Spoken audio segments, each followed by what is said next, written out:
جی السلام علیکم ورحمۃ اللہ وبرکاتہ. جی ناظرین, welcome back with another vlog. آپ ہمارے یوٹیوب اور فیس بک کا ویب چینل دیکھ رہے ہیں عوام انٹرنیشنل نیوز. تو میں آپ کو شاہد محمود خان اور میرے ساتھ موجود ہیں سید آصف علی حمدانی صاحب, سینئر تجزیہ کار جرنلسٹ. جی ناظرین, آج کے ایک اور ولاگ کے ساتھ جس اسٹوری پہ ہم بات کریں گے اس میں یہ ہے کہ پیپلز پارٹی کا ہنگامی سینٹرل کمیٹی کا اجلاس بلا لیا گیا ہے اور اس میں انہوں نے الیکشنز کی تیاری کرنے کا کہا گیا ہے. کیا اتحادی پی ڈی ایم واقعی ایک دوسرے سے ان کے نظریاتی اور اختلافات ہو چکے ہیں کہ آپس میں ایک دوسرے کے اگینسٹ جا چکے ہیں؟ صورتحال اندر کی کیا ہے, آئیے جانتے ہیں تجزیہ کار سینئر صحافی جرنلسٹ سید آصف علی حمدانی صاحب سے. جی سر, آپ کا اس بارے میں کیا موقف ہے؟ بسم اللہ الرحمن الرحیم. جو اس وقت کرنٹ صورتحال ہے, ایک طرف الیکشن کمیشن اور صدر پاکستان کے درمیان ایک خلیج پیدا ہو چکی ہے.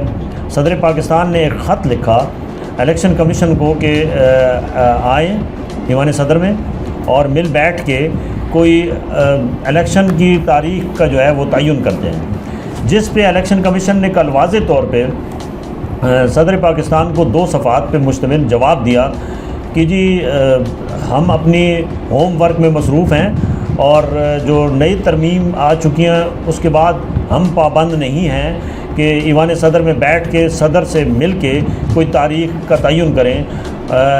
جو آئینی ماہرین ہیں ان کا یہ کہنا ہے کہ یہ بالکل غلط کیا ہے چیف الیکشن کمشنر سلطان سکندر نے کہ وہ اس نے ایک قسم کی آئین پاکستان کی توہین کی ہے اور صدر مملکت کے اختیارات کو چیلنج کیا ہے. جبکہ دوسری جانب جو آئینی ترامیم ہیں اس کا کیس بھی کہ یہ ترامیم جو ہیں وہ صحیح نہیں ہے, اس کا کیس سپریم کورٹ میں ابھی انڈر پروسیجر ہے. یعنی کہ ایک عجیب و غریب کیفیت ہے. حالانکہ الیکشن کمیشن کا کام ہے الیکشن کرانا, لیکن وہ الیکشن کرانے کے بجائے وہ سیاست کھیل رہے ہیں اور وہ باقاعدہ ایک پارٹی بن چکے ہیں. اتحادیوں نے پہلے اس کو پورا استعمال کیا عمران خان کے خلاف, اب یہی الیکشن کمیشن جو ہے وہ اتحادیوں کے درمیان دراڑیں ڈالنے میں بھی مصروف عمل ہے.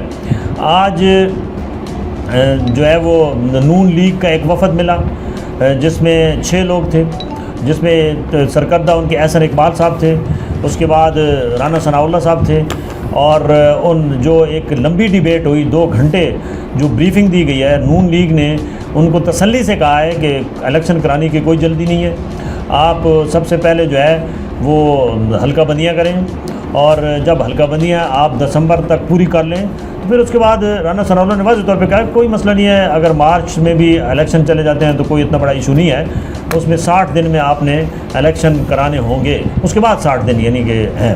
اس کا مطلب ہے کہ یہ 6 مہینے تو پکے ہیں. دوسری جانب اس پہ بہت زیادہ تحفظات جو ہیں وہ پیپلز پارٹی کے ہیں, اور پیپلز پارٹی نے آج سینٹرل ایگزیکٹو کمیٹی کا جو اجلاس ہے وہ بلاول ہاؤس کراچی میں بلایا اور وہاں پہ 77 جو سرکردہ سینٹرل ایگزیکٹو کمیٹی کے ممبرز ہیں, جس میں اعتزاز احسن صاحب کے بارے میں پہلے کہا جا رہا تھا کہ وہ پارٹی چھوڑ چکے ہیں, وہ بھی آج وہاں موجود تھے, ان کو باقاعدہ دعوت دی گئی. بلاول بھٹو بھی موجود تھے اور آصف علی زرداری بھی موجود تھے, اور بڑے سنسنی خیز اجلاس کے بعد متفقہ طور پہ ایک قرارداد بھی پاس کی گئی اور اعلان کیا گیا کہ الیکشن مقررہ وقت پہ کرائے جائیں گے, اور انہوں نے باضابطہ طور پہ اپنی تمام جتنی بھی ان کی تنظیمیں ہیں 4 صوبوں میں ان کو ٹاسک دے دیا ہے کہ وہ پارلیمانی بورڈ بنائیں ٹکٹوں کی تقسیم کے لیے, اور ساتھ ہی کہا گیا ہے کہ وہ اپنی پولیٹیکل ایکٹیویٹیز جو ہیں وہ بھرپور طریقے سے شروع کریں. اور اس سے یہ واضح ہو گیا ہے کہ نون لیگ کا رستہ اب پیپلز پارٹی سے جدا ہو چکا ہے, اور اگلے الیکشن میں آپ کو واضح طور پہ نظر آئے گا کہ یہ اتحادی پارا نظر آئیں گے اور یہ اپنے جو ہے وہ گھونسلوں کے اندر گھوس کے سیاست کریں گے. اب وہ سر جوڑ کے سیاست نہیں کر سکیں گے, کیونکہ واضح طور پہ فرق نظر آ رہا ہے کہ نون لیگ الیکشن نہیں چاہتی, جبکہ پیپلز پارٹی جو ہے وہ فوری الیکشن کی حامی ہے, اور اس نے آج باقاعدہ طور پہ اعلان بھی کر دیا ہے. اور اس کے بعد آج انہوں نے تمام اضلاع کی جتنی بھی پیپلز پارٹی کی تنظیمیں ہیں ان کو بھی کہا ہے کہ وہ فوری طور پہ اپنے اجلاس بلائیں اور اپنی پولیٹیکل ایکٹیویٹیز کو جو ہے وہ باور کرائیں. دوسری جانب سپریم کورٹ کے اندر ایک ریٹ پٹیشن بھی آ چکی ہے کہ یہ الیکشن کمشنر جو موجودہ چیف الیکشن کمشنر ہیں وہ بدنیتی پہ مبنی اقدامات کر رہے ہیں. ان کو باؤنڈ کیا جائے کہ وہ 90 دن کے اندر الیکشن کرائیں جو آئین کہتا ہے, اور 90 دن سے ایک دن بھی اوپر یہ نگران سیٹ اپ جو ہے اگر وہ کام کرے گا تو وہ غیر قانونی اور غیر آئینی ہوگا. لیکن پاکستان میں آئین کی کوئی حیثیت نہیں ہے. یہاں پہ جس کی لاٹھی اس کی بھینس, جو طاقتور ہے وہ اس ملک کا سسٹم چلاتا ہے اور چلا رہا ہے. یہاں نہ کوئی اداروں کو لفٹ کرائی جاتی ہے, نہ کورٹ کے فیصلوں کو کوئی اہمیت دی جاتی ہے, اور چیف الیکشن کمشنر تو بیچارہ بالکل ربڑ سٹیمپ ہے, اس کے اندر اپنی اتنی پاور نہیں ہے. وہ جہاں سے اس کو کوئی پاور آتی ہے وہ اسی پاور پہ کام کرتا ہے. اور یہ اگر الیکشن پر وقت ہوتے نظر آ رہے ہوتے تو نواز شریف نے پہلے اعلان کیا تھا کہ وہ اگلے مہینے کی 15 تاریخ کو آ رہے ہیں. انہوں نے اب صاف انکار کر دیا ہے کہ وہ ستمبر میں نہیں آ رہے ہیں, وہ نیکسٹ ڈیٹ جو ہے وہ جلد دیں گے. کیونکہ نواز شریف کو جتنے تحفظات اپنے 3 گورنمنٹ میں تھے وہی آج بھی تحفظات ہیں. کیونکہ ان کا پہلا تحفظ یہ ہے کہ وہ کہتے ہیں کہ میں نے یہ جو ابھی انوار الحق کاکڑ صاحب کا انتخاب کیا گیا, وہ کہتے ہیں کہ ہم نے ان کا کبھی بھی نہ نام ہمارے پاس آیا نہ ہم نے ان کو نامینیٹ کیا تھا, اور ہم اکثریتی پارٹی ہیں پیپلز پارٹی, اور ہمارے ناموں کے اوپر کاٹا مار کے ایک چٹ پکڑائی گئی اور چٹ کے ذریعے اعلان کروایا گیا. یہ کہاں سے بندہ آیا سب کو پتہ ہے کہ یہ انوار الحق کاکڑ کہاں سے ہیں, اور ان کے تحفظات ہیں کہ اگر یہ الیکشن انجینئرڈ ہوں گے اور ایک بڑی کمزور قسم کی حکومت بنائی جائے گی اگلی, اور پھر کنٹرول کوئی اور کرے گا.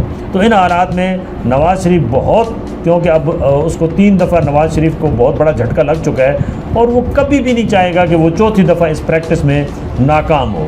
لہٰذا اگلا الیکشن جو ہے وہ ایک گھمسان کی جنگ ہوگی. کوئی اتحادی مل کے الیکشن نہیں لڑیں گے, اور اگلے الیکشن جو ہے وہ ہر پارٹی اپنے اپنے جو ہے وہ مینیفیسٹو پہ لڑے گی. اور یہ بات بھی یاد رکھیں کہ الیکشن اگلے سال ہی ہوں گے, اس سال الیکشن نہیں ہوں گے. جی ناظرین ہمارے ساتھ جڑے رہیے گا مزید ولاگس کے لیے, اور اپنی رائے کا اظہار اپنے کمنٹ باکس میں لازمی کیجیے گا. ابھی تک کے اتنا کافی ہے جی. السلام علیکم ورحمۃ اللہ. بہت شکریہ. اپنے گرد و نواح کے لوگوں کا خیال کیجیے.